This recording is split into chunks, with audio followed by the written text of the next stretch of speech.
بھائی بہت توجہ، خدا کی قسم کھا کے کہہ رہا ہوں ابراہیم محمد جیسے نہیں.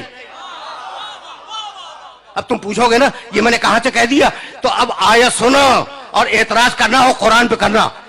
رب سورہ بقرہ دوسرا سورہ قرآن کا، کافی ہے نا قرآن. تھوڑی سی سنتے چلو، اگر قرآن کافی ہے تو تھوڑی سی آیتیں سنتے جاؤ. رب ارنی کیف تحیی الموتی. مالک ابراہیم کی دعا آرام سے سنو. ابراہیم بول رہے ہیں اللہ کی بارگاہ میں، رب ارنی کیف تحیی الموتی، مالک مجھے دکھلا دے کہ تو مردوں کو کیسے زندہ کرتا ہے. تمہارے کام کی بات ہے. دیکھو ہم نے ہمیشہ یہ کہا کہ دیکھو عقیدے جو ہے نا وہ حدیث کی کتابوں سے نہ بناؤ.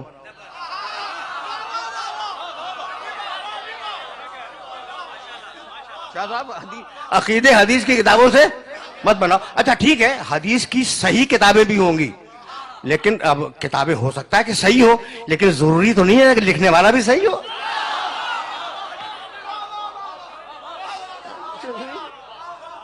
سمجھ رہے ہو بات کو؟ اچھا بھائی تو عقیدے بناؤ قرآن مجید سے. رب ارنی کیف تحیی الموتی، مالک مجھے دکھلا دے. دعا مانگ رہے ہیں ابراہیم کہ تو مردوں کو کیسے زندہ کرتا ہے. جلال آ گیا مشیت کو. قال اولم تؤمن، اللہ نے کہا ابراہیم تمہیں ایمان نہیں ہے.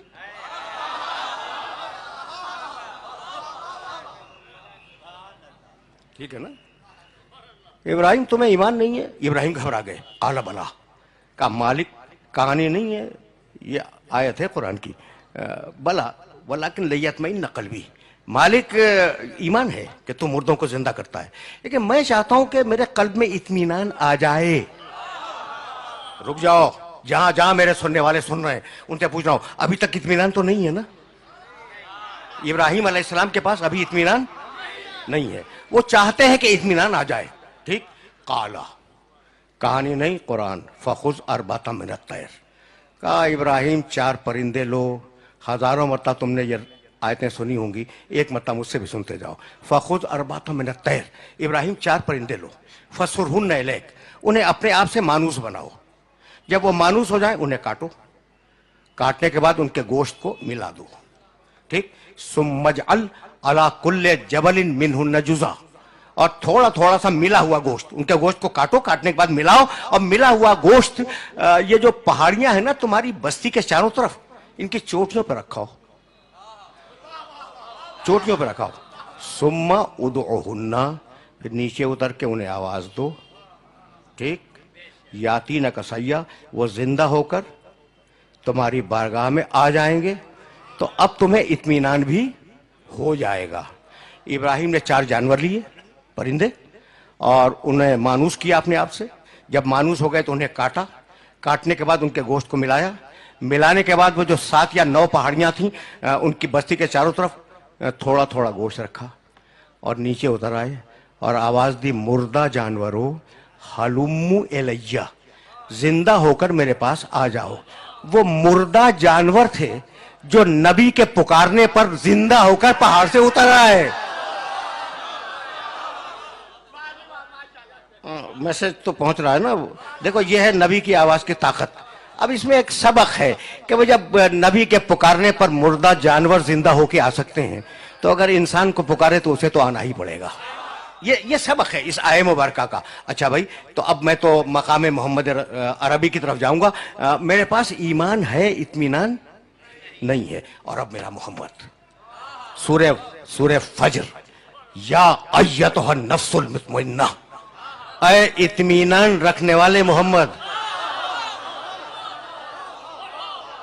کچھ فرق سمجھ میں آیا ابراہیم میں اور محمد رسول اللہ میں؟ وہ اتنا بڑا اولو العزم نبی کہتا ہے ایمان ہے، اطمینان نہیں ہے. یہاں اللہ پکار رہا ہے یا ایتھا النفس المطمئنہ، اے اطمینان رکھنے والے محمد، ارجعی، میرے پاس واپس آ جا. آ جا نہیں، واپس آ جا. سارا راز واپس میں ہے. فیصلے کرواؤ، فیصلے کرواؤ ان قاریوں سے جو قرآن کی تلاوت کرتے ہیں. ارجعی، میرے محمد واپس آ جا. آپ اس متبرک اجتماع میں واپس نہیں آئے ہیں. آپ آئے ہیں جب مجلس تمام ہو جائے گی آپ گھر واپس جائیں گے. تو واپس ہمیشہ وطن اور گھر کے لیے بولا جاتا ہے. میں کہاں تک، میں خدا کی قسم ملا کو کہاں تک سمجھاؤں؟ محمد آ جانا ہے، محمد واپس آ جا. یعنی اتنی بات طے ہو گئی کہ محمد رسول اللہ کا وطن مکہ یا مدینہ نہیں ہے، محمد رہنے والا ہے عرش کا. اب یہ بحث نہ کرنا کہ وہ نوری ہے یا خاکی ہے، بھئی وہ رہنے والا ہے عرش کا. اگر وہاں نور ہوگا تو نوری ہوگا، اگر وہاں خاک ہوگی تو خاکی ہوگا.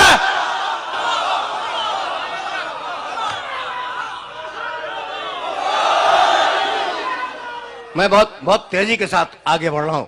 اچھا بھائی، اب تم نے ابراہیم علیہ السلام اور محمد رسول اللہ کو دیکھ لیا نا، تو اب ایک اولو العزم کا تذکرہ اور سنتے جاؤ. موسیٰ علیہ السلام.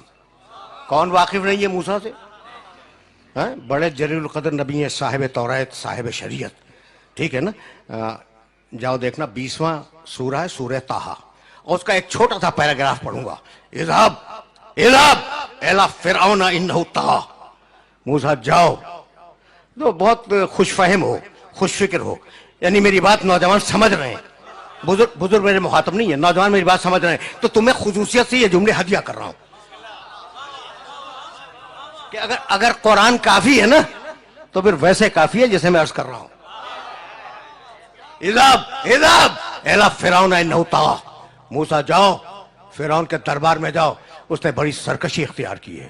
قالا، موسیٰ نے کہا رب اشرح لی صدری، سب جانتے ہیں، ویسر لی امری واحلل عقدۃ من لسانی یفقہوا قولی.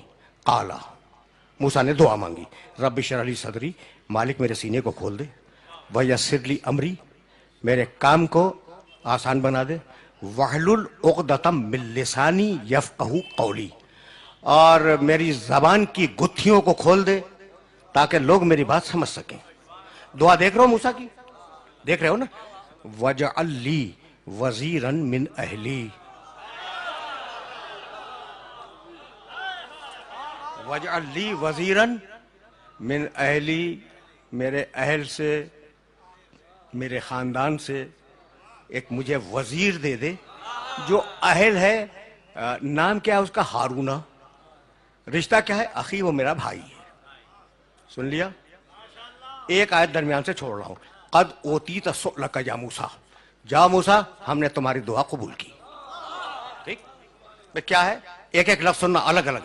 وجعل، بنا دے، لی، میرے لیے، وزیرن، ایک وزیر، من اہلی، میرے خاندان سے جو اہل بھی ہے، نام ہارونہ، رشتہ اخی، وہ میرا بھائی ہے. مالک مجھے ایک وزیر دے دے جب جاؤں گا. مالک تو دے دے، تو دے دے.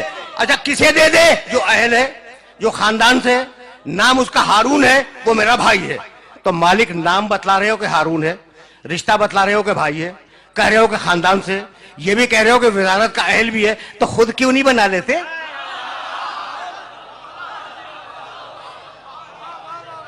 بھائی قرآن ہے، قرآن ہے. بھائی موسیٰ خود بنا لو. کہا بھائی میں وزیر کی سفارش تو کر سکتا ہوں، اپنا وزیر خود نہیں بنا سکتا. تو جو کام نبی اولو العزم نہ کر سکے اس کی طاقت آپ کو کس نے عطا کر دی؟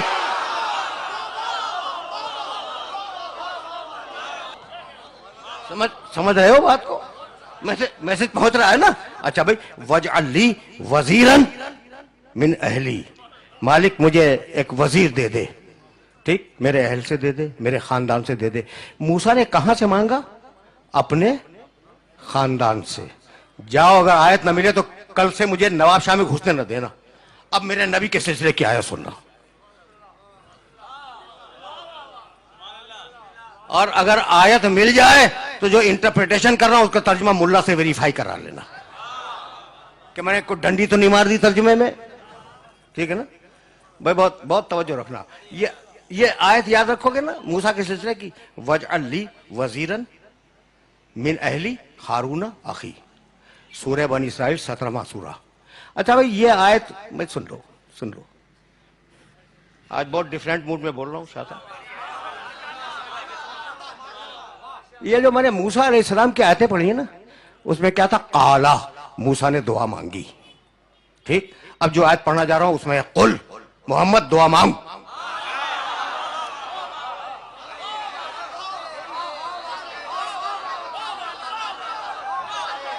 کیا کروں میں کیا کروں؟ مجبوری ہے میری. قل. اچھا اب اس آیت سے سب واقف ہیں لیکن میں تو تمہیں کہیں لے جاؤں گا. قل قل رب ادخلنی مدخل صدق واخرجنی مخرج صدق واجعل لی من لدنک سلطانا نصیرا. بہت پڑھے لکھے ہو. مالک مجھے سچائی کے ساتھ مدینے پہنچا دے. 17واں سورہ سورہ بنی اسرائیل. رسول، میرے رسول دعا مانگو کہ مجھے سچائی کے ساتھ مدینے پہنچا دے، سچائی کے ساتھ مکے سے نکال دے. ہجرت کے وقت کی دعا. وجعل، بنا دے، لی، میرے لیے، من لدن کا، اپنے پاس سے، سلطانن، ایک طاقتور، نصیرہ، مدد کرنے والا. تو نصیر مانگا ہے، نصرت نہیں مانگی. سن لیا تم نے بھائی؟ سن لیا نا؟ نہیں بھائی، اب سنو. وجعل لی وزیرا من اہلی. موسیٰ کی دعا یاد کرو. مالک مجھے وزیر دے دے، اپنے پاس سے نہیں، میرے خاندان سے. دونوں آیتوں کو ملا لو. وجعل لی وزیرا من اہلی، مالک مجھے میرے خاندان سے وزیر دے دے. اور محمد رسول اللہ نے کیا کہا؟ وجعل لی من لدنک، مالک اپنے پاس سے دے دے.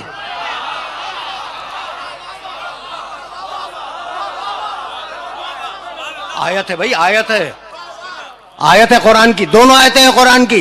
موسیٰ کا وزیر، موسیٰ نے دعا مانگی میرے خاندان سے دے دے. محمد کا وزیر، محمد کی دعا اپنے پاس سے دے دے. تو موسیٰ کا وزیر آئے گا موسیٰ کے خاندان سے، محمد کا وزیر آئے گا اللہ کے پاس سے. اب سمجھ میں آیا کہ اللہ نے علی کو اپنے گھر میں کیوں پیدا کروایا.